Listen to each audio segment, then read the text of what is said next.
أشهد أن لا إله إلا الله وحده لا شريك له وأشهد أن محمدا عبده ورسوله أما بعد فأعوذ بالله من الشيطان الرجيم بسم الله الرحمن الرحيم الحمد لله رب العالمين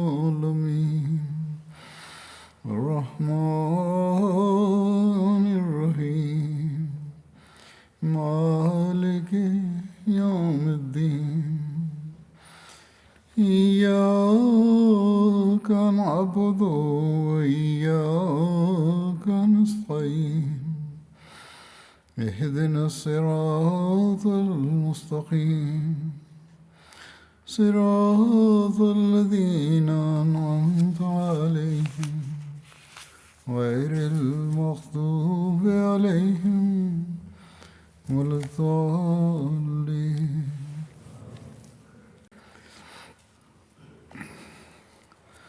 حضرت ابوبکر صدیق رضی اللہ عنہ کے زمانے میں جنگ یمامہ کا ذکر ہو رہا تھا.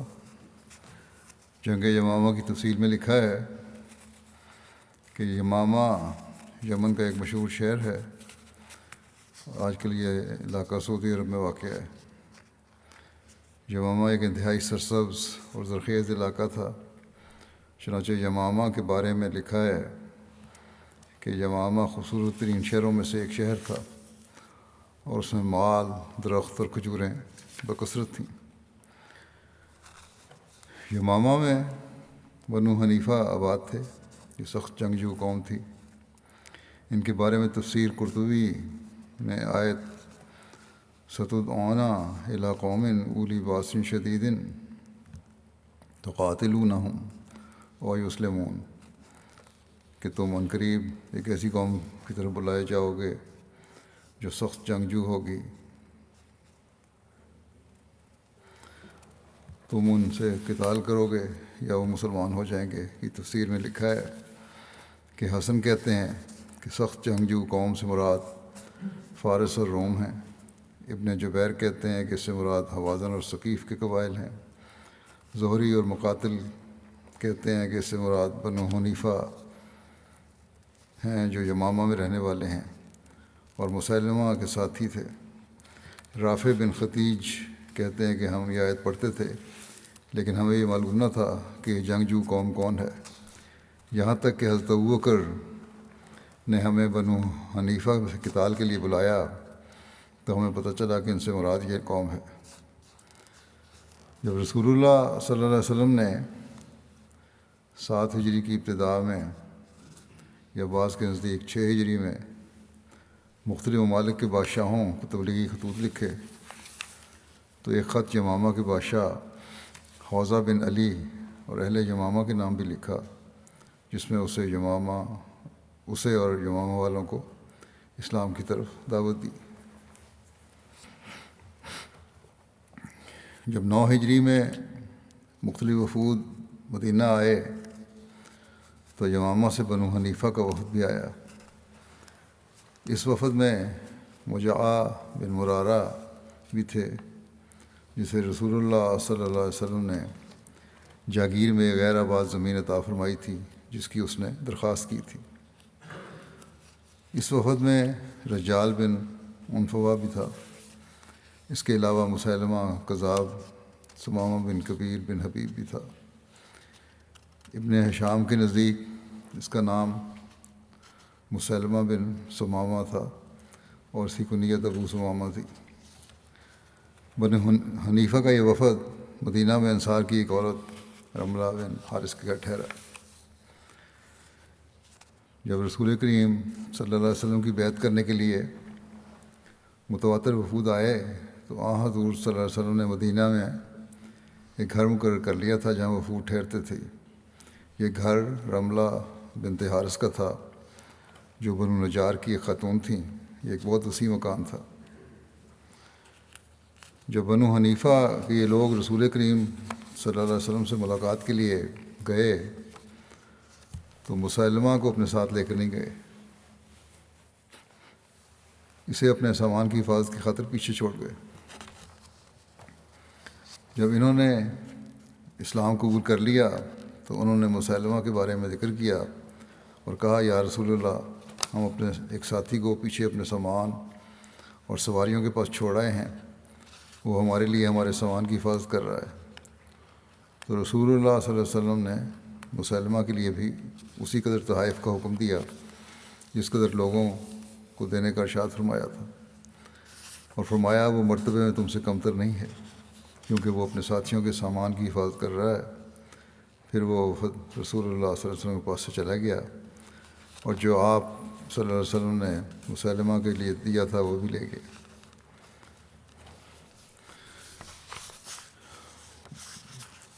اس بیان کردہ روایت سے معلوم ہوتا ہے کہ مسلمہ کے علاوہ بنو حنیفہ کے وفد میں موجود تمام افراد کو رسول کریم صلی اللہ علیہ وسلم سے ملاقات رسول کریم صلی اللہ علیہ وسلم سے ملاقات ہوئی تھی، مگر بعض روایات ایسی بھی ملتی ہیں جن میں مسلمہ کی رسول کریم صلی اللہ علیہ وسلم ملاقات کا ذکر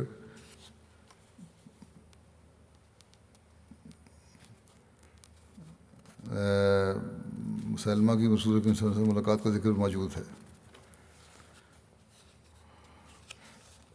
عموماً اسی بارے میں روایات ہیں کہ مسلمہ ملا، اس بارے میں یہ بھی کہا جاتا ہے کہ ہو سکتا ہے دوسری دفعہ جب آیا ہو تب ملا ہو۔ بہرحال اس کی تفصیل میں مزید لکھا ہے کہ جب یہ وفد رسول کریم صلی اللہ علیہ وسلم کی خدمت میں حاضر ہوا تو اس میں مسلمہ بھی موجود تھا، جو دوسری جگہ لکھا ہے۔ وہ لوگ مسلمہ کو رسول اللہ صلی اللہ علیہ وسلم کے پاس اس حالت میں لائے کہ اس کو کپڑوں سے ڈھانپا گیا تھا۔ حضور صلی اللہ علیہ وسلم صحابہ کرام میں تشریف فرما تھے، آپ کے ہاتھ میں کھجور کی ایک شاخ تھی۔ مسلمہ نے آپ سے گفتگو کی اور کچھ مطالبات کیے۔ آپ نے فرمایا اگر تو مجھ سے یہ کھجور کی شاخ بھی مانگے جو میرے ہاتھ میں ہے تو میں وہ بھی تجھے نہیں دوں گا۔ صحیح بخاری میں موجود روایات میں سے معلوم ہوتا ہے کہ مسلمہ رسول کریم صلی اللہ علیہ وسلم سے ملاقات کے لیے نہیں گیا تھا، بلکہ رسول کریم صلی اللہ علیہ وسلم خود اس کے پاس تشریف لے گئے تھے۔ چنانچہ عبید اللہ بن عبداللہ بن عتبہ نے بیان کیا کہ ہمیں یہ خبر پہنچی کہ مسلمہ کذاب مدینہ آیا اور حارث کی بیٹی کے گھر میں اترا، اور حارث بن قریظ کی بیٹی اس کی بیوی تھی، اور وہ عبداللہ بن عامر کی ماں تھی۔ رسول اللہ صلی اللہ علیہ وسلم اس کے پاس آئے، اور آپ صلی اللہ علیہ وسلم کے ساتھ حضرت ثابت بن قیس بن شماس تھے، اور یہ رسول اللہ صلی اللہ علیہ وسلم کے خطیب کہلاتے تھے۔ اور رسول اللہ صلی اللہ علیہ وسلم کے ہاتھ میں ایک چھڑی تھی۔ آپ مسلمہ کے پاس کھڑے ہوئے اور اس سے گفتگو کی۔ مسلمہ نے آپ سے کہا کہ اگر آپ چاہیں تو ہمارے درمیان اس معاملے کے درمیان ہمیں چھوڑ دیں، پھر آپ اسے اپنے بعد ہمارے لیے مقرر کر دیں، یعنی نبوت کا معاملہ جو ہے اس کا جو فیصلہ ہو یا ہمیں مل جائے اس کے بعد آپ کے بعد نبوت، یہی اس کا مطالبہ تھا زیادہ بڑا۔ تو نبی کریم صلی اللہ علیہ وسلم نے فرمایا اگر تم مجھ سے چھڑی بھی مانگو تو میں تمہیں یہ نہیں دوں گا، اور میں تجھے وہی شخص سمجھتا ہوں جس کے بارے میں مجھے خواب دکھائی گئی ہے، جو مجھے دکھائی گئی، اور یہ ثابت بن قیس ہے، وہ میری طرف سے تمہیں جواب دے گا۔ پھر نبی صلی اللہ علیہ وسلم واپس تشریف لے گئے۔ اسی طرح ایک اور روایت میں ذکر ہے، حضرت ابن عباس نے بیان کیا کہ مسلمہ کذاب رسول اللہ صلی اللہ علیہ وسلم کے زمانے میں آیا اور کہنے لگا کہ اگر محمد صلی اللہ علیہ وسلم اپنے بعد مجھے جانشین بنائیں تو میں ان کی پیروی کروں گا۔ یہ کوئی وضاحت ہوتی ہے پہلی روایت کی۔ اور وہ وہاں اپنی قوم کے بہت سے لوگوں کے ساتھ آیا تھا۔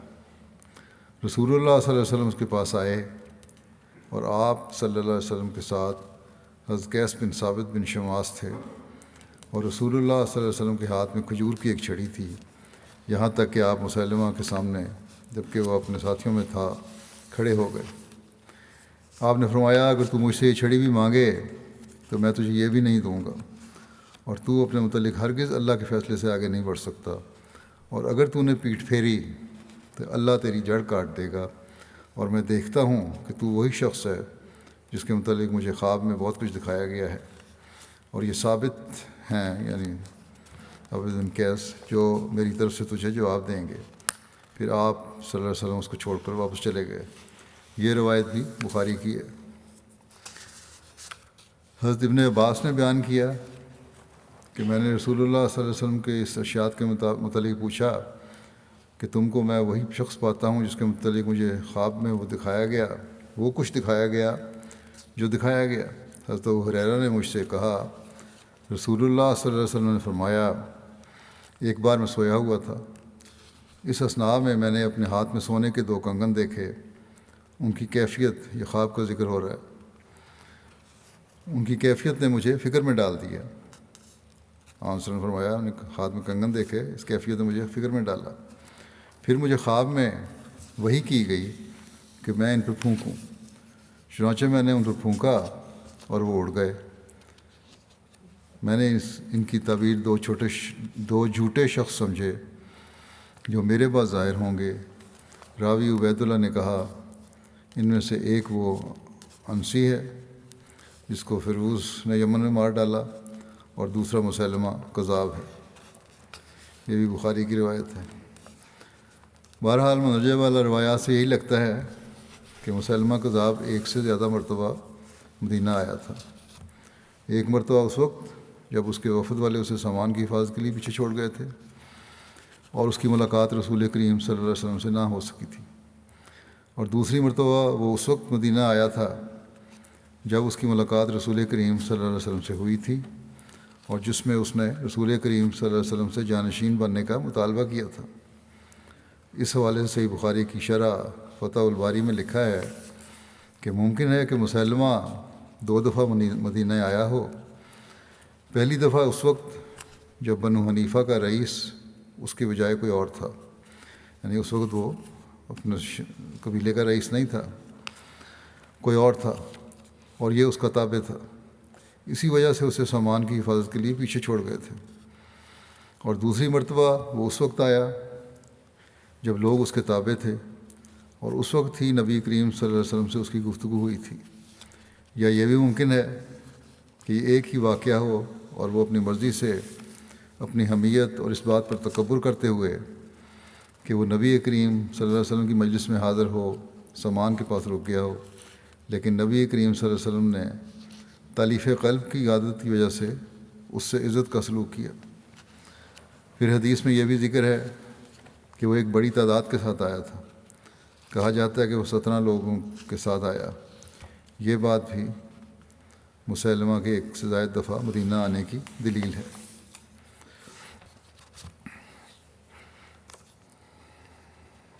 بہرحال جب یہ وفد واپس یمامہ پہنچا تو اللہ تعالیٰ کا دشمن مسلمہ مرتد ہو گیا اور اس نے نبوت کا دعویٰ کر دیا اور کہا، مجھے بھی آپ صلی اللہ علیہ وسلم کے ساتھ نبوت میں شریک کر لیا گیا ہے۔ کیا جب تم نے رسول اللہ کے پاس میرا ذکر کیا تھا تو انہوں نے یہ نہیں کہا تھا کہ وہ مکان و مرتبہ کے اعتبار سے تم سے برا نہیں ہے؟ آپ صلی اللہ علیہ وسلم نے یہ صرف اس لیے کہا تھا کہ آپ جانتے تھے کہ حضور صلی اللہ علیہ وسلم نبی ہیں، اور بنو حنیفہ نے جانتے تھے کہ مجھے بھی آپ کے معاملے میں شریک کر لیا گیا ہے۔ پھر مسلمہ بناوٹ کر کے کلام بنانے لگا اور لوگوں کے لیے قرآن کریم کی نقل کرتے ہوئے کلام بنانے لگا، اور ان سے نماز معاف کر دی۔ اس نے اپنا ہی شریعت شروع کر دی، نماز معاف کر دی۔ ایک روایت کے مطابق اس نے 2 نمازیں، نماز عشاء اور فجر معاف کر دی تھی، اور لوگوں کے لیے شراب اور زنا کو حلال قرار دے دیا۔ اس کے ساتھ وہ یہ بھی گواہی دیتا کہ حضور صلی اللہ علیہ وسلم نبی ہیں۔ بنو حنیفہ نے ان باتوں پر اس سے اتفاق کر لیا۔ ایک اور سبب جس نے مسلمہ کی طاقت بڑھائی وہ تھا رجال بن عنفوہ کا اس سے مل جانا۔ بڑی ہوشیاری سے اس نے یہ بھی تسلیم کیا، ایک تو یہ آسانیاں پیدا کر دیں کہ شریعت میں یہ آسانیاں اور مجھے بھی اللہ تعالیٰ نے وحی کی ہے، اور ساتھ یہ بھی تسلیم کرتا تھا کہ حضور صلی اللہ علیہ وسلم نبی بھی ہیں، تاکہ جو لوگ مسلمان ہوئے تھے ان میں کوئی یہ احساس پیدا نہ ہو کہ ہمیں حضور صلی اللہ علیہ وسلم سے دور لے کے جا رہا ہے۔ بڑی منافقت سے اس نے یہ سارے کام کیے۔ بہرحال لکھا ہے کہ ایک اور سبب جس نے مسلمہ کی طاقت بڑھائی وہ تھا رجال بن عنفوا کا اس سے مل جانا۔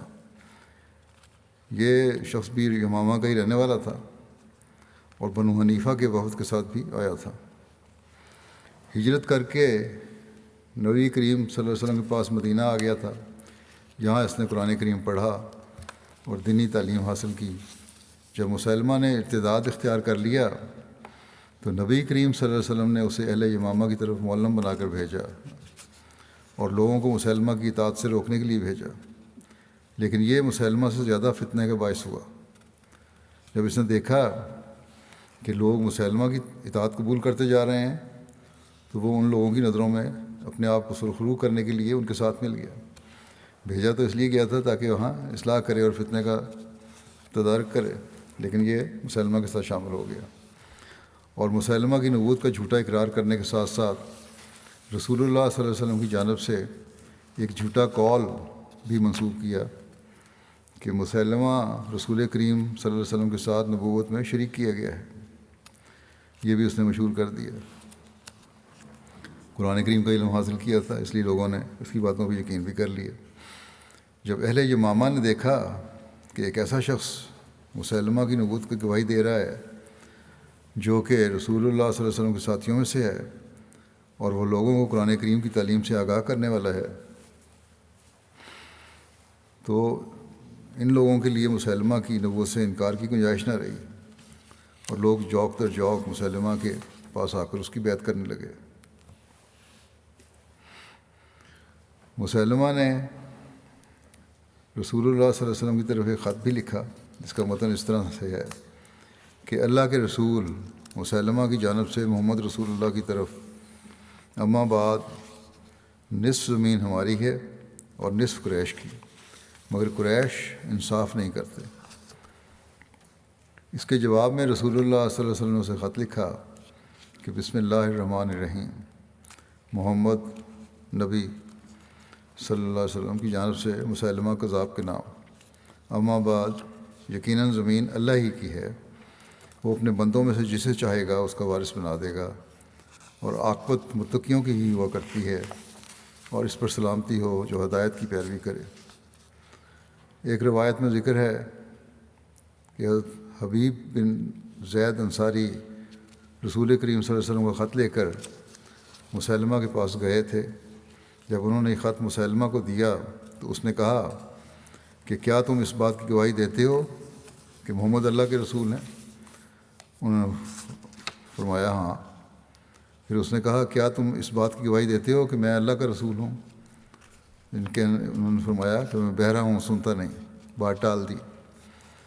مسلمہ بار بار یہی سوال دہراتا رہا، آپ وہی جواب دیتے رہے، اور ہر مرتبہ جب حضرت حبیب اس کے منشا کا جواب نہ دیتے، وہی چاہتا تھا کہ وہ تسلیم کریں گے وہ بھی نبی ہے، جب منشا کا جواب نہ ملتا تو وہ ان کے جسم کا ایک عضو کاٹ دیتا ٹارچر کرنے کے لیے کہ اب جواب ہاں میں دو، وہ کوئی نہ کوئی عضو کاٹ دیتا ان کا۔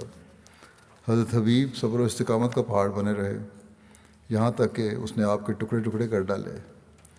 اس کے سامنے حضرت حبیب نے جام شہادت نوش کر لیا۔ مسلمہ نے یمامہ میں علم بغاوت بلند کر دیا تھا۔ اب صرف نبوت کا دعویٰ نہیں ہے بلکہ ظلم بھی ہے، کس طرح اس نے اپنے آپ کو نبی نہ ماننے والوں سے سلوک کیا۔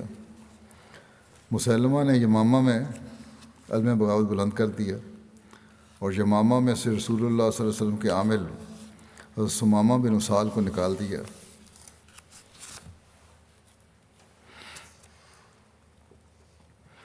جب نبی کریم صلی اللہ علیہ وسلم کی وفات ہو گئی اور حضرت ابوبکر نے مرتدین کی طرف مختلف لشکر بھیجے تو حضرت اکرمہ کی سرکردگی میں ایک لشکر مسلمہ کی طرف بھی بھیجا اور ان کی مدد کے لیے ان کے پیچھے حضرت شرحبیل بن حسنہ کو روانہ فرمایا۔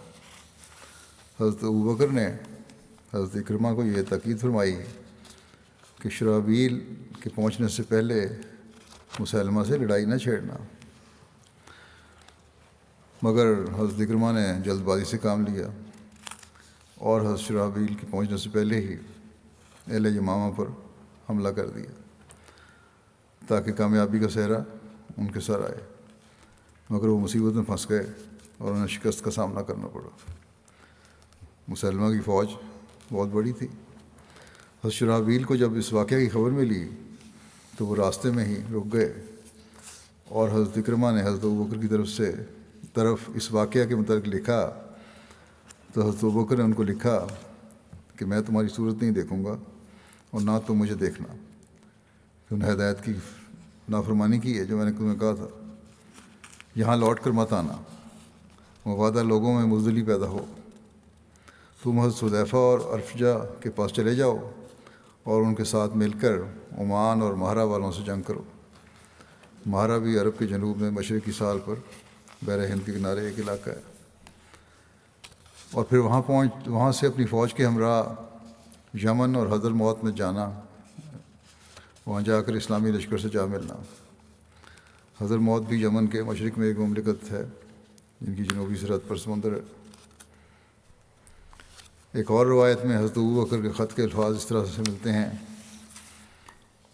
کہ استادی جانتے نہیں، شاگردی سے گھبراتے ہو، اتنا تمہیں پتہ نہیں صحیح طرح جنگوں کے جو طریقے سلیقے ہوتے ہیں، جو ماہر ہونا چاہیے جتنا اتنا ہو نہیں تم، اور سیکھنے سے گھبراتے ہو۔ جس دن تم مجھے ملو گے دیکھو تمہارے سے کیسا سلوک کرتا ہوں۔ تم اس وقت تک کیوں نہ ٹھہرے کہ شرحبیل آ جاتے اور ان کی مدد اور تعاون سے جنگ کرتے۔ اب حذیفہ کے پاس جاؤ اور مدد پہنچاؤ، اور تم نے خلیفہ وقت کے حکم کی نافرمانی کی ہے اور اپنے آپ کو بڑا استاد سمجھتے ہو اور سیکھنا نہیں چاہتے۔ اب یہی ہے کہ میرے پاس نہ آنا، جب ملو گے تو پھر میں دیکھوں گا تمہارے سے سلوک کیا کرنا ہے۔ لیکن بہرحال فی الحال اب تمہارا یہی ہے کہ تم حذیفہ کے پاس جاؤ اور ان کی مدد کرو، ان کے ساتھ مل کر جو جس مہم کو سر کرنے کے لیے بھیجے گئے ہیں اس کا مدد کرو ان کی۔ اگر ان کو تمہاری پشت پناہی کی ضرورت نہ ہو تو یمن اور حضرت موت چلے جاؤ اور مہاجر بن امیہ کی مدد کرو۔ حضرت ابوبکر نے مہاجر بن امیہ کو کندہ قبیلے کے مقابلے کے لیے حضرت موت میں بھجوایا ہوا تھا۔ حضرت ابوبکر نے حضرت شرحبیل کو کسی دوسرے حکم کے آنے تک وہیں ٹھہرنے کا حکم دیا۔ پھر حضرت خالد بن ولید کو یمامہ کی طرف بھیجنے سے پہلے شرحبیل کو لکھا کہ جب خالد تمہارے پاس آئیں اور یمامہ کی مدد سے فارغ ہو جاؤ تو قضاء آ کر رخ کرنا اور حضرت عمر بن عاص کے ساتھ ہو کر قضاء کے ان باغیوں کی خبر لینا جو اسلام لانے سے انکار کریں اور ان کی مخالفت میں کمر بستہ ہوں، اور اس کی مخالفت پر کمر بستہ ہوں۔ صرف انکار نہیں ہے بلکہ مخالفت بھی ہے۔ حضرت شرحبیل نے بھی حضرت ابوبکر کی ہدایت کے برعکس حضرت اکرمہ کی طرح جلد بازی سے کام لیا اور حضرت خالد کے ان تک پہنچنے سے پہلے ہی مسلمہ سے لڑائی شروع کر دی، مگر انہیں بھی شکست کا سامنا کرنا پڑا، جس پر حضرت خالد نے ان سے ناراضگی کا اظہار فرمایا۔ حضرت ابوبکر نے حضرت خالد کی مدد کے لیے حضرت سلید کی قیادت میں مزید کمک بھی روانہ فرمائی تاکہ وہ ان کے عقب کی حفاظت کریں۔ حضرت ابوبکر نے حضرت خالد کو مسلمہ کی طرف بھیجا اور ان کے ساتھ مل کر جنگ کرنے کے لیے مہاجرین اور انصار کی ایک جماعت بھی روانہ فرمائی۔ حضرت ابوبکر نے انصار پر حضرت ثابت بن قیس اور مہاجرین پر حضرت حذیفہ، ابو حذیفہ اور زید بن خطاب کو امیر مقرر فرمایا، اور اس طرح جتنے قبائل تھے ان میں سے ہر قبیلے پر ایک آدمی کو نگران بنایا۔ حضرت خالد بطاح مقام پر اس لشکر کی آمد کا انتظار کر رہے تھے۔ بطاح بنی زمیم کے علاقے میں ایک جگہ ہے۔ بہرحال جب یہ سب حضرت خالد کے پاس پہنچ گئے تو وہ یمامہ کی طرف روانہ ہوئے۔ بنو حنیفہ اس دن بہت زیادہ تھے، ان کی تعداد 40,000 جنگجوؤں پر مشتمل تھی۔ جب یمامہ کے لوگ جو مسلمہ کے ساتھ تھے ان کی تعداد 40,000 تھی، یا ایک روایت کے مطابق ان کی تعداد 1,00,000 یا اس سے بھی زیادہ تھی، جبکہ مسلمان 10,000 سے زائد تھے۔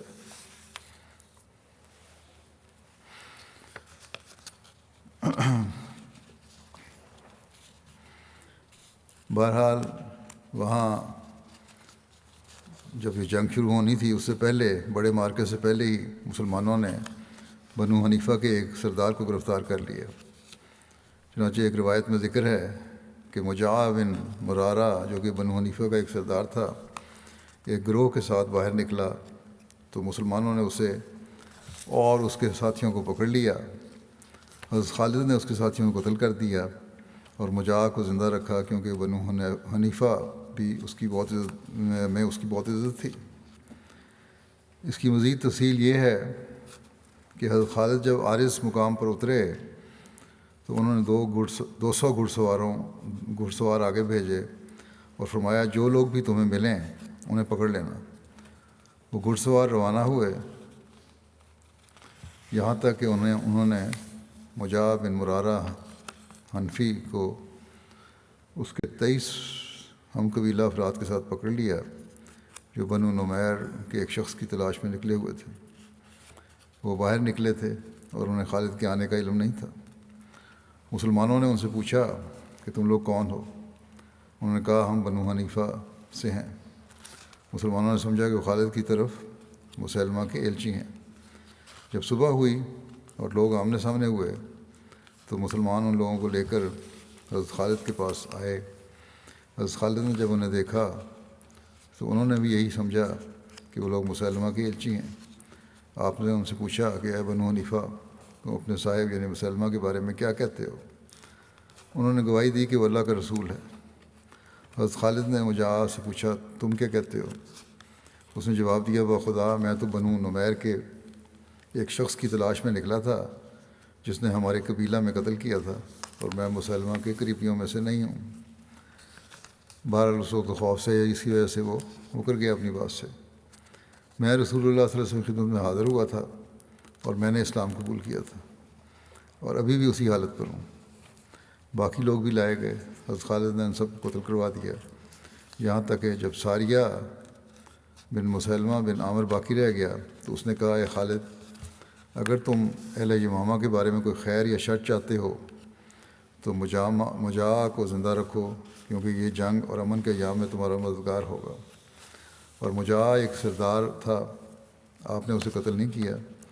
آپ کو ساریہ کی یہ بات پسند آئی، آپ نے اسے بھی زندہ رکھا اور ان دونوں کے متعلق حکم دیا کہ انہیں لوہے کی بیڑیوں سے باندھ دیا جائے۔ آپ مجاع کو بلاتے تھے اور وہ بیڑیوں میں ہی ہوتا تھا اور اس کے ساتھ گفتگو کرتے۔ مجاع یہ سمجھتا تھا کہ حضرت خالد اس کو قتل کر دیں گے۔ اسی دوران جب کہ وہ دونوں باتیں کر رہے تھے کہ مجاع نے آپ سے کہا اے ابن مغیرہ، یہ خالد بن ولید کی کنیت تھی، کہ میں مسلمان ہوں۔ اللہ کی قسم میں نے کفر نہیں کیا، میں رسول کریم صلی اللہ علیہ وسلم کی خدمت میں حاضر ہوا تھا اور آپ کے پاس سے مسلمان ہو کر نکلا تھا، اور اب میں جنگ کے لیے نہیں نکلا۔ پھر نمیری کو تلاش کرنے کی بات اس نے دہرائی۔ حضرت خالد نے کہا قتل اور چھوڑ دینے کے درمیان تھوڑا فاصلہ ہے، یعنی قید، یہاں تک کہ اللہ تعالیٰ ہماری جنگ میں فیصلہ فرما دے جس کا وہ فیصلہ کرنے والا ہے۔ اور آپ نے اس کو اپنی بیوی کے سپرد کر دیا جس سے آپ نے مالک بن نویرہ کے قتل کے بعد شادی کی تھی۔ اسے حکم دیا کہ قید میں اس کا اچھا خیال رکھے۔ مجاع نے سمجھا کہ خالد اس کو قید کرنا چاہتے ہیں تاکہ وہ انہیں دشمن کا پتہ بتائے اور اس کی خبر دے۔ اس نے کہا آپ جانتے ہیں کہ میں رسول کریم صلی اللہ علیہ وسلم کی خدمت میں حاضر ہوا اور آپ کی اسلام پر بیعت کی۔ بار بار یہی بات دہراتا تھا وہ۔ پھر میں اپنی قوم کی طرف واپس لوٹا اور آج بھی میری وہی حالت ہے، لیکن آگے جو واقعات ان سے پتہ لگتا ہے کہ سب غلط بیانی تھی۔ کہتا ہے آج بھی میری وہی حالت ہے جو کل تھی۔ مجاع کے گروہ سے فارغ ہونے کے بعد حضرت خالد یمامہ کی طرف چلے۔ ان کے آنے کی خبر پا کر مسلمہ اپنے قبیلہ بنو حنیفہ کے ساتھ مقابلے کے لیے نکلا اور اقربا میں آ کر پڑاؤ ڈالا۔ یہ مقام بھی یمامہ کی سرحد پر یمامہ کے کھیتوں اور سرسبز علاقے کے سامنے واقع تھا۔ خالد نے محکم منصوبہ بندی کا اہتمام کیا۔ آپ دشمن کو کبھی بھی کمزور نہیں سمجھتے تھے۔ میدان معرکہ میں ہمیشہ پوری تیاری اور مکمل احتیاط کے ساتھ رہتے کہ کہیں اچانک دشمن حملہ نہ کر دے اور کوئی سازش نہ کر بیٹھے۔ آپ کی یہ صفت بیان کی گئی ہے کہ آپ خود سوتے نہیں تھے، دوسروں کو سلاتے تھے، پوری تیاری کے ساتھ رات گزارتے۔ آپ پر دشمن کی کوئی بات مخفی نہیں رہتی تھی۔ فوج کو مرتب کرنے کا وقت قریب آ چکا تھا۔ اس معرکے میں علم بردار حضرت عبداللہ بن حفص بن غانم تھے، پھر یہ حضرت سالم مولا ابو حذیفہ کے منتقل ہو گیا۔ حضرت خالد نے اس معرکے میں حضرت شرحبیل بن حسنہ کو آگے بڑھایا اور اسلامی فوج کو 5 حصوں میں تقسیم کر دیا۔ مقدمہ پر حضرت خالد مخزومی، میمنہ پر حضرت ابو حذیفہ، میسرہ پر حضرت شجاع اور قلب پر حضرت زید بن خطاب اور شاہ سواروں پر اسامہ بن زید کو مقرر فرمایا اور اونٹوں کو پیچھے رکھا جن پر خیمے لدے ہوئے تھے اور خواتین سوار تھیں، اور یہ معرکہ سے قبل آخری ترتیب تھی۔ دوسری طرف مسلمہ کذاب کی فوج بھی تیار کھڑی تھی، اور مسلمہ کے بیٹے شرحبیل نے اپنے قبیلے سے کہا، اے بنو حنیفہ، آج کا دن غیرت دکھانے کا ہے۔ اگر آج تم نے شکست کھائی تو تمہاری عورتیں لونڈیاں بنا لی جائیں گی اور بغیر نکاح کے ان سے فائدہ اٹھایا جائے گا، لہذا آج تم اپنی عزت اور آبرو کی حفاظت کے لیے پوری جوانمردی دکھاؤ اور اپنی عورتوں کی حفاظت کرو۔ بہرحال اس کے بعد گھمسان کی جنگ ہوئی۔ وہ جنگ ایسی سخت تھی کہ مسلمانوں کو اس سے پہلے ایسی جنگ کا کبھی سامنا نہیں کرنا پڑا۔ مسلمان پسپا ہو گئے، جہاں بھی پسپائی ہوئی، اور بنو حنیفہ کے افراد مجاہ کو چھڑانے کے لیے آگے بڑھے اور حضرت خالد کے خیمہ کا قصد کیا۔ حضرت خالد خیمہ چھوڑ چکے تھے، اس لیے وہ مجاہ تک پہنچ گئے جو حضرت خالد کی بیوی کی نگرانی میں تھا۔ مرتدوں نے آپ کی بیوی کو قتل کرنا چاہا، مگر مجاہ نے ان کو روک دیا اور کہا کہ میں اس کو پناہ دیتا ہوں، لہذا انہوں نے اس کو چھوڑ دیا۔ مجاہ نے کہا کہ تم مردوں پر حملہ کرو۔ ایک طرف تو یہ دعویٰ تھا کہ مسلمان ہوں، اور یہ کہہ رہا ہے کہ اس مخالفین کو کہہ رہا ہے کہ تم مردوں پر حملہ کرو۔ انہوں نے خیمے کو کاٹ دیا۔ لشکر اسلام کے پیچھے ہٹنے کے باوجود حضرت خالد بن ولید کے عزم و ثبات اور جرأت اور استقلال میں ذرا بھی لغزش نہ آئی، اور انہیں ایک لمحے کے لیے بھی اپنی شکست کا خیال پیدا نہ ہوا۔ حضرت خالد نے پکار کر اپنے لشکر سے کہا کہ اے مسلمانوں، علیحدہ علیحدہ ہو جاؤ، یعنی ہر قبیلہ الگ الگ ہو کر لڑے، اور اسی حالت میں دشمن سے لڑو تاکہ ہم دیکھ سکیں کہ کس قبیلے نے لڑائی میں سب سے اچھا بہادری کا مظاہرہ کیا۔ اس اعلان کا مطلب یہ تھا کہ تمام مسلمان اپنے اپنے قبیلے کے علم تلے لڑیں۔ اس سے انہوں نے تمام قبائل میں گویا ایک نئی روح پھونک دی، اور اس میں اپنی انفرادیت اور بہادری ثابت کرنے کے لیے ایک جذبہ مسابقت پیدا کر دیا۔ مسلمانوں نے بھی ایک دوسرے کو ترغیب دلائی، چنانچہ اس کی مزید تفصیل اس طرح ملتی ہے کہ حضرت ثابت بن قیس نے کہا، اے مسلمانوں کے گروہ، کتنی بری ہے وہ چیز جس کا تم نے خود کو عادی بنا دیا ہے۔ اگر آسانی کا عادی بنایا تو بہت بری چیز ہے یہ۔ صحابہ کرام ایک دوسرے کو جنگ پر ابھارنے لگے اور کہنے لگے کہ اے سورہ بقرہ والو، آج جادو ٹوٹ گیا۔ حضرت ثابت بن قیس نے آدھی پنڈلیوں تک زمین کھود لی اور اپنے آپ کو اس میں گاڑ لیا۔ آپ انصار کا پرچم اٹھائے ہوئے تھے اور آپ نے حنوت مل لیا تھا۔ عرب میں یہ دستور تھا کہ بعض لوگ جو اپنے آپ کو بہت بہادر دکھانا چاہتے تھے وہ ایسا کیا کرتے تھے، گویا یہ ظاہر کر رہے ہیں کہ وہ کام جو مرنے کے بعد لوگوں نے میرے ساتھ کرنا تھا وہ میں نے خود اپنے ساتھ کر لیا ہے، آدھا زمین میں گاڑ لیا ہے، گویا میں مرنے کو تیار ہوں۔ اور حنوت جو ہے وہ چند خوشبودار چیزوں کا ایک مرکب تھا جو کہ مردے کو غسل دینے کے بعد ملتے ہیں، یا وہ دوائیں جنہیں لاش پر لگانے سے مدتوں گلنے سڑنے سے محفوظ رہتی ہیں۔ بہرحال کہتے روایت ہے کہ انہوں نے کفن باندھ لیا اور دشمن کے مقابلے میں ثابت قدم رہے، یہاں تک کہ جام شہادت نوش کیا۔ یہ اس کی تفصیل ابھی مزید ہے، انشاءاللہ آئندہ ذکر ہوگا۔ اس وقت میں بعض مرحومین کا ذکر کرنا چاہتا ہوں۔ پہلے تو سب سے پہلے ایک شہید کا ذکر ہے جنہیں گزشتہ دنوں شہید کیا گیا، عبدالسلام صاحب ابن ماسٹر منور احمد صاحب، صدر جماعت ایل پلاٹ اکاڑا۔ ان کو 17 مئی کو شہید کیا گیا تھا۔ 35 سال ان کی عمر تھی۔ ایک معاند اہمیت نے خنجر سے وار کر کے آپ کو شہید کیا۔ انا للہ و انا الیہ راجعون۔ تفصیلات کے مطابق عبدالسلام صاحب اپنے 2 چھوٹے بچوں عزیزم قمر اسلام جس کی عمر 6 سال تھی، اور عزیزم بدر اسلام عمر 4 سال 4.5 سال، اس کے ساتھ کسی کام سے گھر سے نکلے، بلکہ ان کو بلایا گیا تھا کہ پانی وغیرہ کا کنیکشن ٹھیک کروانے کے لیے، کوئی ٹھیک کروا لو اپنے گھروں کا، اور لگتا ہے یہ بھی کوئی پلاننگ تھی۔ پلاننگ سے گھر سے باہر بلایا گیا اور پیچھے سے حملہ کر کے دشمن نے ان پہ وار کیے۔ بہرحال جب گھر سے نکلے تو حافظ علی رضا عرف ملازم حسین نامی معاند احمدیت نے ان کا تعاقب کیا اور خنجر سے حملہ کر دیا۔ شام کا وقت تھا۔ حملے کے نتیجے میں عبدالسلام صاحب زخموں کی تاب نہ لاتے ہوئے اپنے 2 معصوم بچوں کے سامنے موقع پہ شہید ہو گئے۔ ان کے پہلے پیچھے سے حملہ کیا، گردہ ان کا کاٹ دیا، پھر انتڑیوں کا حملہ کیا، پھر دل پہ وار کیا۔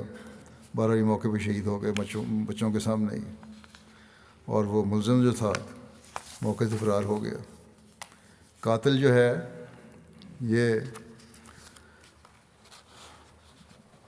جنت کی تلاش میں جو ہے احمدیوں کو شہید کرتے ہیں۔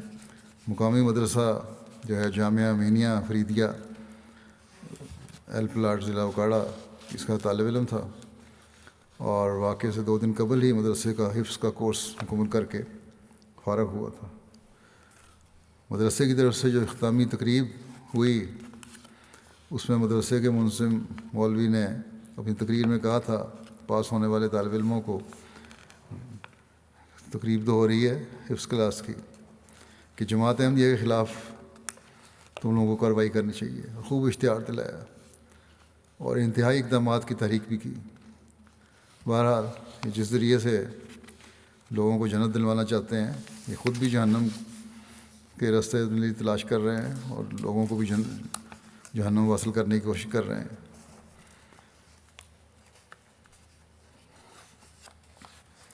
شہید مرحوم کے خاندان میں احمدیت کا نفوذ شہید مرحوم کے پردادا حضرت نبی بخش صاحب جو حضرت مسیح علیہ السلام کے صحابی تھے کے ذریعے سے ہوا، جو پھمیاں ضلع ہوشیارپور کے رہنے والے تھے۔ شہید کے دادا مکرم محمد صدیق صاحب پیدائشی احمدی تھے۔ یہ لوگ پھر پاکستان کے قیام کے بعد یہ لوگ اکاڑا میں آ گئے۔ شہید مرحوم جو تھے انہوں نے میٹرک تک پڑھائی کی، سیکنڈری اسکول تک، پھر ذمہ دارہ کر رہے تھے۔ وقف نو کی بابرکت تاریخ میں بھی شامل تھے۔ ان کی والدہ کا بھی بیان ہے، اور کہ وہ انہوں نے جب کہتی تھیں ان کو کہ تم بھی وقف نو ہو، 2 بھائی تمہارے مربی بن گئے ہیں، تم نہیں بنے، تو جواب دے دیتے کہ میں ان کی خدمت کر رہا ہوں، اللہ تعالیٰ میری اس خدمت کو بھی کچھ قبول کر ہی لے گا، اور جو میں کام کر رہا ہوں باقی خاندان کے لیے، گھر کے لیے، کیونکہ سارا گھر انہوں نے سنبھالا ہوا تھا ذمہ داری سے اور اپنے کام سے، مالی لحاظ سے بے فکر کیا ہوتا سب کو۔ اس وقت بحیثیت قائد خدام الاحمدیہ خدمت کی توفیق پا رہے تھے، اور اللہ تعالیٰ کے فضل سے نظام وصیت میں بھی شامل تھے۔ نہایت ملنسار، محبت کرنے والے تھے، جس سے بھی ملتے اپنائیت کا تعلق قائم کر لیتے تھے۔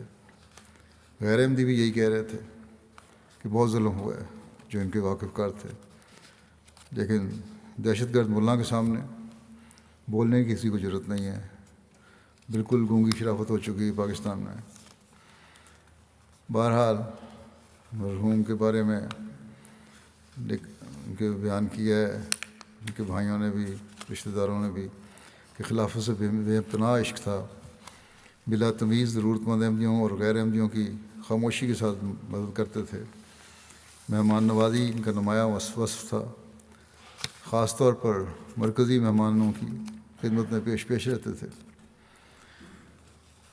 اپنے خاندان میں سب نے لکھا ہے ان کے عزیزوں نے کہ بڑے نڈر تھے اور بہادر نوجوان کے طور پر جانے جاتے تھے۔ ماضی میں بھی مخالفین کی طرف سے شہید مرحوم کو عیدین کے موقع پر تشدد کا نشانہ بنایا گیا تھا۔ بہرحال اس وقت تو اللہ تعالیٰ ان کو محفوظ کرتا رہا، لیکن اب یہ مقدر تھا۔ شہید مرحوم نے پسماندگان میں والد مکرم ماسٹر منور احمد صاحب صدر جماعت ایل پلاٹ ضلع اوکاڑا اور والدہ شمشاد کوثر صاحبہ کے علاوہ ان کی اہلیہ ہیں فرزانہ ارم اور 3 چھوٹے بچے ہیں، قمر اسلام 6 سال، بدر اسلام 4.5 سال اور بیٹی ہے عزیزہ سحر 1 سال 6 ماہ، یادگار چھوڑے ہیں۔ شہید مرحوم کے 4 بھائی بھی ہیں، جن میں ظہور الہی توقیر صاحب مربی سلسلہ ہیں ریسرچ سیل میں، حافظ انوار احمد صاحب مربی سلسلہ ہیں، یہ بھی پاکستان میں ہیں، اور اس کے علاوہ 2 بھائی ہیں، ایک لندن میں ہے اور ایک ربا میں ہے۔ ہمشیرگان 3 ہمشیرگان ہیں، ایک ان کی ہمشیرہ یہاں UK میں مانچسٹر میں ہیں، ذیشان خالد صاحب کی اہلیہ ہیں، پھر ایک کویت میں ہے اور تیسری بھی لندن میں ہے۔ اللہ تعالیٰ شہید مرحوم کے درجات بلند فرمائے، جنت الفردوس میں اعلیٰ مقام سے نوازے، ان کے مرحوم شہید کے معصوم بچوں، اہلیہ، والدین اور جملہ پسماندگان کا خود حامی و ناصر ہو۔ معصوم بچوں کے سامنے ان کے باپ کو شہید کیا گیا تھا، ان کی کیا کیفیت ہوگی دل کی، کیا احساسات ہوں گے، اللہ ہی جانتا ہے۔ بڑا بیٹا جو اس کے سامنے ہوا 6 سال کا تھا، کچھ ہوش میں، وہ بالکل گمسم ہے فی الحال، تو کہتے ہیں اللہ تعالیٰ ہی ہے جن کو صبر و سکون عطا فرمائے، اور اللہ تعالیٰ ان بچوں کی بھی خود حفاظت فرمائے اور دشمنوں کو کیفر کردار تک پہنچائے۔ دوسرا جو ذکر ہے وہ ہے عزیزم ذوالفقار احمد ابن شیخ سعید اللہ صاحب فیصل آباد کا، جو گزشتہ دنوں 36 سال کی عمر میں حرکت قلب بند ہونے جانے کی وجہ سے آذربائیجان گئے ہوئے تھے، وہاں ان کی وفات ہو گئی ہوٹل میں، انا للہ و انا الیہ راجعون۔ ان کے خاندان میں احمدیت کا نفوذ ان کے پردادا حضرت شیخ رحمۃ اللہ صاحب کے ذریعے سے ہوا تھا، جو حضرت مسیح علیہ السلام کے صحابی تھے، اور حضرت شیخ جھنڈا صاحب صحابی مسیح علیہ السلام کے بیٹے تھے۔ حضرت شیخ رحمۃ اللہ صاحب کی مسجد مبارک قادیان کے ساتھ پنسار کی دکان تھی، اور بیعت کے بعد قادیان سے ہی قریبی یہ اپنے گاؤں تکل والا سے ہجرت کر کے قادیان آ گئے تھے۔ ایک دفعہ جس نے حضرت مولانا نور الدین صاحب رضی اللہ عنہ خلیفہ اول کو شکایت کے رنگ میں کہا کہ مسجد کے قریب دکان نہیں ہونی چاہیے، حضرت مولوی صاحب نے حضرت مسیح علیہ السلام سے ذکر کیا تو حضرت مسیح علیہ السلام نے فرمایا کہ لوگ اصحاب صفہ ہیں، اور ان اصحاب صفہ کو پھر اللہ تعالیٰ نے وہ کشائش عطا فرمائی جو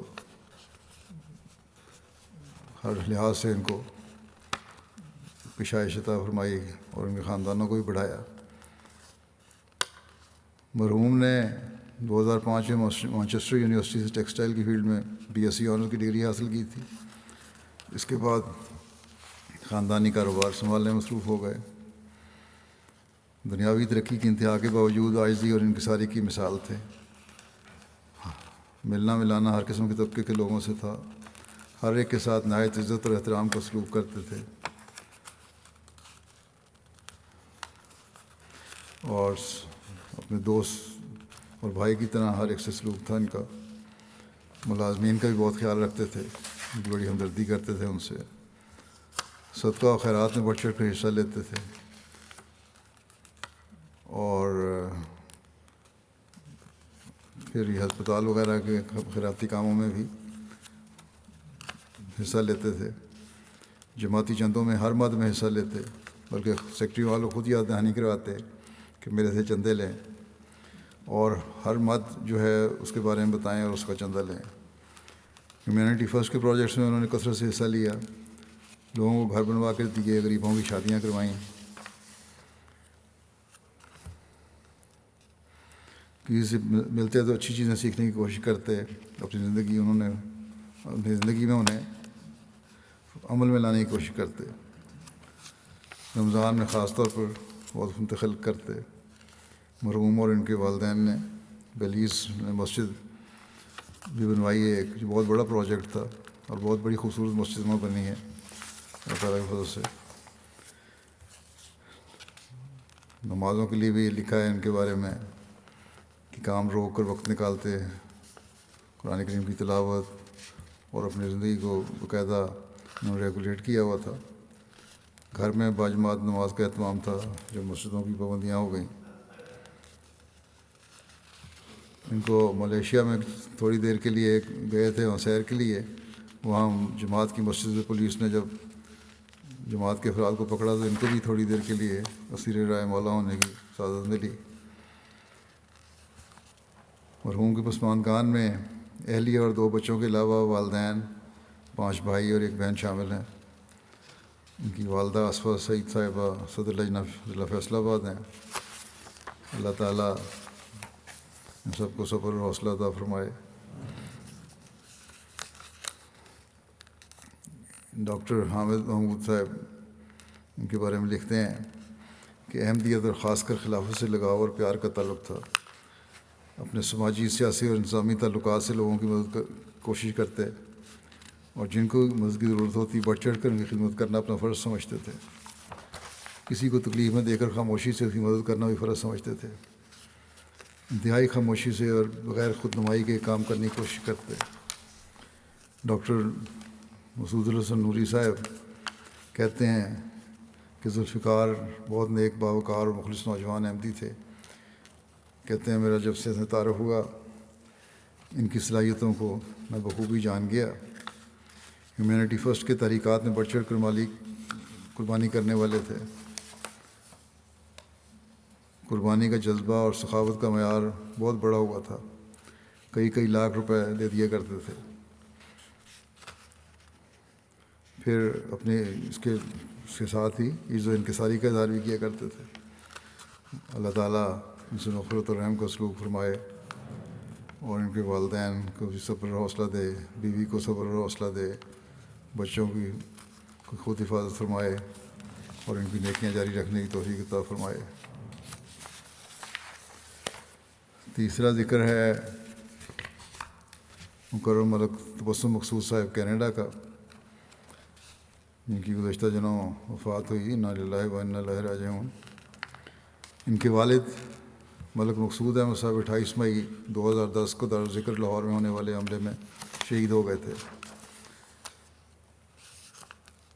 ان والد ملک مسعود شہید کے نانا حضرت ملک علی بخش صاحب بھوپال والے حضرت مسیح علیہ السلام کے صحابی تھے، جنہوں نے حضرت مسیح علیہ السلام کے لیکچر سیال کوٹ کو سن کر بیعت کرنے کا ارادہ کیا تھا. ملک تبسم مقصود صاحب نے 1991 میں اپنی زندگی وقف کی. 2006 میں ان کی ڈیوٹی نظارت امور عامہ میں لگی. وہاں اپنے نائب ناظر امور عامہ کے طور پر خدمت کی توفیق پائی. پھر 2011 میں بطور مشیر قانونی تحریک جدید مقرر کیا گیا. 2016 میں میری اجازت سے پھر یہ کینیڈا چلے گئے شہداء کی فیملیوں کے ساتھ. پہلے تو نہیں جانا چاہتے تھے لیکن میرے کہنے پھر چلے گئے. کینیڈا میں بھی انہوں نے امور عامہ اور جائیداد کے شعبوں میں خدمت کرنے کے علاوہ ناظم دارالقضاء کے طور پر خدمت کی توفیق پائی. مرحوم صوم و صلوات کے پابند، تہجد کا باقاعدگی سے التزام کرنے والے، قرآن کریم سے گہرا لگاؤ رکھنے والے، خلافت سے گہری وابستگی اور خلیفہ وقت کی آواز پر لبیک کہنے والے تھے. بڑے نیک اور ہمدرد انسان تھے. ان کے پسماندگان میں والدہ اور اہلیہ کے علاوہ ایک بیٹا اور 3 بیٹیاں شامل ہیں۔ ان کے ایک بیٹے ڈاکٹر اطہر، اکلوتے بیٹے ہیں ان کے، ڈاکٹر اطہر احمد وقف زندگی ہیں، اور ان کے داماد عمر فاروق صاحب بھی مربی سلسلہ ہیں۔ مرحوم ملک طاہر احمد صاحب امیر جماعت ضلع لاہور کے بھانجے تھے۔ ان کی بیٹی لکھتی ہیں رضیہ تبسم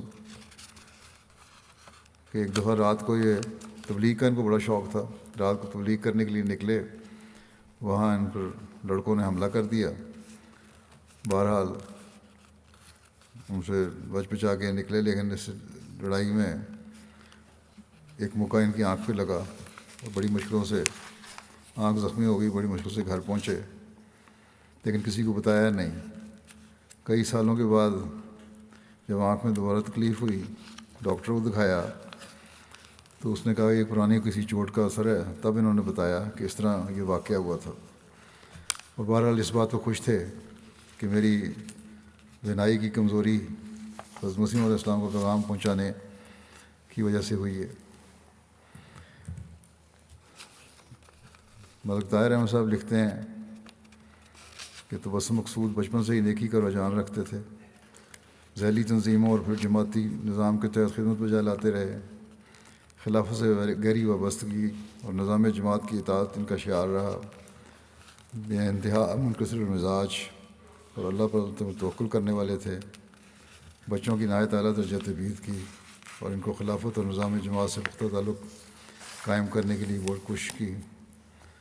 حافظ محمد اکرم قریشی صاحب جو نائب وکیل ملسانی ہیں کہتے ہیں کہ میرا ان سے پرانا تعلق ہے، ہمسائیگی کا بھی تعلق رہا۔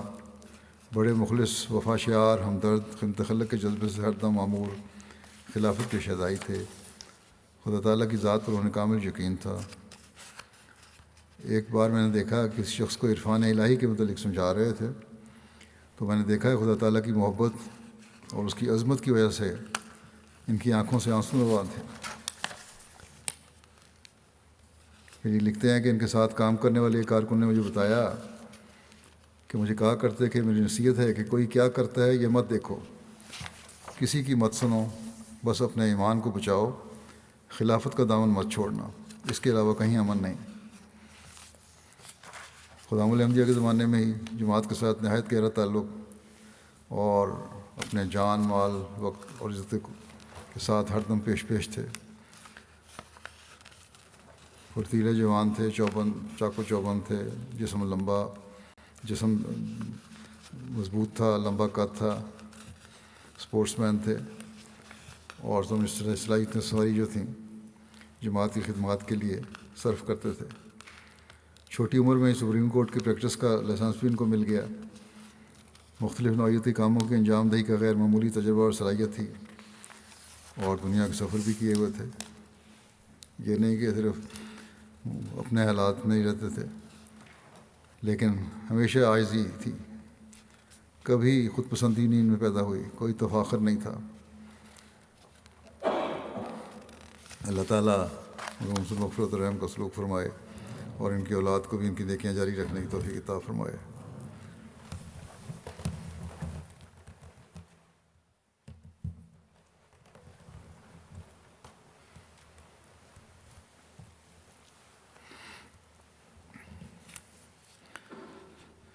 الحمد لله نحمده ونستعينه ونستغفره ونؤمن به ونتوكل عليه ونعوذ بالله من شرور أنفسنا ومن سيئات أعمالنا، من يهده الله فلا مضل له ومن يضلل فلا هادي له، ونشهد أن لا إله إلا الله ونشهد أن محمدا عبده ورسوله۔ عباد الله رحمكم الله، إن الله يأمر بالعدل والإحسان وإيتاء ذي الفحشاء والمنكر والبغي يعظكم لعلكم تذكرون اذكروا الله يذكركم وادعوه يستجب لكم ولذكر الله أكبر.